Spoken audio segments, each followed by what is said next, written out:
ETF index mutual funds నేర్చుకుని stock మార్కెట్లో రాణించాలనుకుంటున్నారా? వెంటనే ఈ నెంబర్కి కాల్ చేయండి.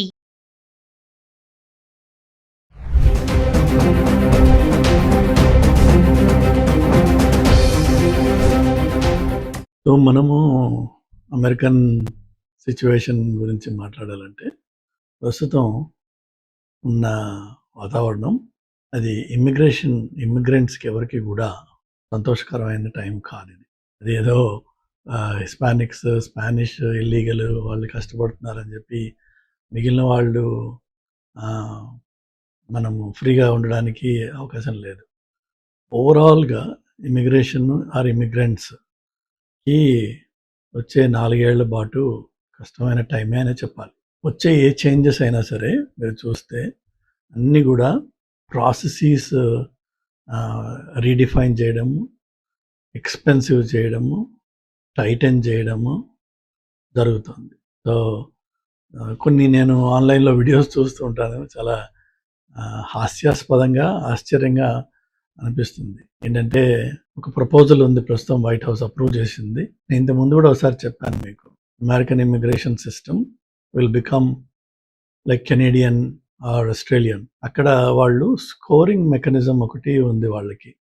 అంటే బేస్డ్ ఆన్ మీరు ఎక్కడ చదివారు, ఏం చదివారు, ఏ లెవెల్ వరకు చదివారు, మాస్టర్సా, అండర్ గ్రాడా, is it STEM graduation or non STEM, ఇవన్నీ కొంత వాళ్ళు స్కోరింగ్ చేసి above a certain score cut off point అప్పుడే ఇమిగ్రేషన్ ప్రాసెస్ చేస్తారు. అయితే వాళ్ళు చెయ్యని కొన్ని విషయాలు కూడా వీళ్ళు అకౌంట్లో తీసుకుని వీళ్ళు దాన్ని కన్సిడర్ చేస్తామని చెప్పి అన్నారు. ఏంటంటే మనకి అమెరికాలో ఐవీ లీగ్ స్కూల్స్ ఉన్నాయి, నాన్ ఐవీ లీగ్ స్కూల్స్, ఇట్లా రకరకాల స్కూల్స్ నుంచి అదే మాస్టర్స్ డిగ్రీ, అందులో తేడా ఏం లేదు. కానీ ఏ కాలేజ్లో నువ్వు చేసావు దాన్ని బట్టి కొంత రికగ్నిషన్, కొంత డిస్టింక్షన్ జరుగుతుంది అనమాట. బట్ మోస్ట్ ఇంపార్టెంట్లీ ఇప్పుడు ఒకటి అప్రూవ్ అయిన ఇదేంటంటే మనకి అపోహలు కూడా ఉన్నాయి ఇండియాలో. నేను ఆన్లైన్లో వీడియోలు చూశాను. I-140 మంచి శుభవార్త అని చెప్పి. యాక్చువల్గా ఆ వీడియోలో మాట్లాడింది 140,000 మినిమం శాలరీ ఒక H-1B అప్లికెంట్కి ఆఫర్ చేయాలి, అప్పుడే వాడికి H-1B ఎలిజిబిలిటీ ఉంటుంది.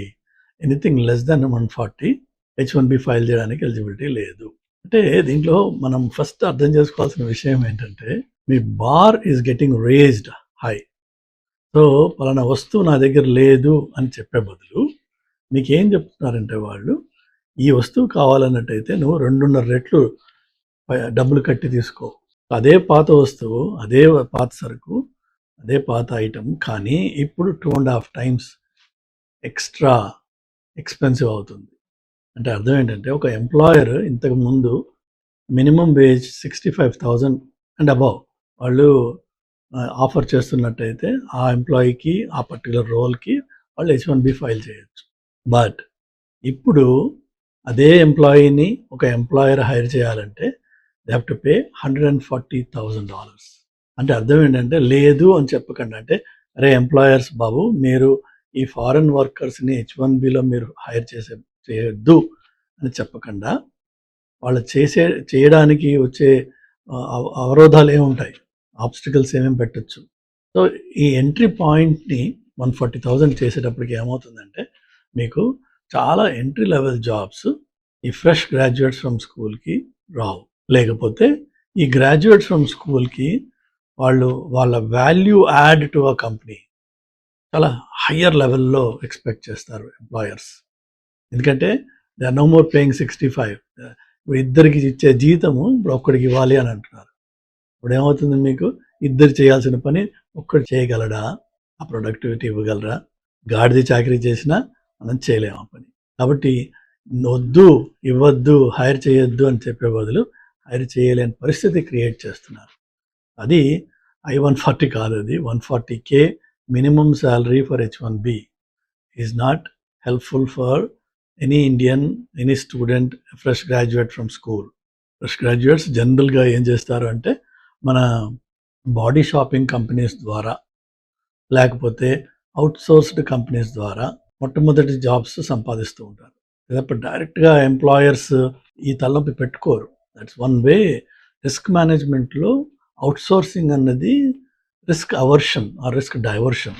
అని రిస్క్ మేనేజ్మెంట్లో 4 ఫేజెస్ ఉన్నాయి, 4 అప్రోచెస్ టు రిస్క్ మేనేజ్మెంట్ ఉన్నాయి. So this is actually risk diversion ఆ రిస్క్ అవర్షన్ విచ్ ఈస్ నాకు ఆ హైరింగ్ అనే తలనొప్పి వద్దు కాబట్టి వేరే వాడికి ఇస్తాను నేను ఆ hiring and firing responsibility, let somebody else take care of it and I will pay them అని చెప్పేసి మొదలుపెట్టారు. కానీ ఈ అవుట్సోర్సింగ్ కంపెనీస్ ఏవైతే ఉంటాయో వాళ్ళు ఫ్రెష్ గ్రాడ్యుయేట్స్ని కారు చౌకగా డర్ట్ చీప్గా హైర్ చేస్తారు. $28, $30, $25, $35 ఇస్తే చాలా పెద్ద మొత్తం అది. దాన్ని మన పిల్లలు ఏమంటారంటే $35 అనుకోండి per hour, 2000 hours per year, then they convert that as నాకు 70K వస్తుంది అని చెప్పుకుంటారు. But that's not true. So మన పిల్లలకి 65, 55, 70Kలు ఇచ్చేసి ఈ ఫ్రెష్ ఫ్రమ్ కాలేజ్ నుంచి హైర్ చేస్తున్నారు చోట ఉన్నట్టుండి మీకు 140K ఇవ్వాలి నువ్వు H1B ఫైల్ చేస్తే అని అంటే ఆలోచించండి ఏమవుతుంది. ఆపర్చునిటీస్ కంప్లీట్గా బ్యానిష్ అయిపోతాయి. చాలా consulting companies can no more exist. వాళ్ళు ఓన్లీ ఏంటంటే ఎవరో నాలాంటి వాళ్ళని లేదంటే 10-15 ఏళ్ళు 5 ఏళ్ళు 7 ఏళ్ళు ఎక్స్పీరియన్స్ ఉన్న వాళ్ళని హైర్ చేసి that to not on H1B, green card మీద ఉన్నవాడు, ఈఏడి మీద ఉన్నవాడు, సిటిజన్షిప్ మీద ఉన్నవాడు, అలాంటి వాళ్ళని లేదంటే లోకల్ సిటిజన్స్ను వాళ్ళని వీళ్ళు రౌట్ చేసే ప్రయత్నం చేస్తారు తప్ప ఈ fresh from college fresh graduates, particularly students coming out of school, will find things a lot more difficult. America will become a tough place to get a job. Already ఇప్పుడు మార్కెట్ టఫ్ ఉంది. On top of it ఈ కొత్త rules వచ్చేసి ఇంకా tough చేస్తాయి.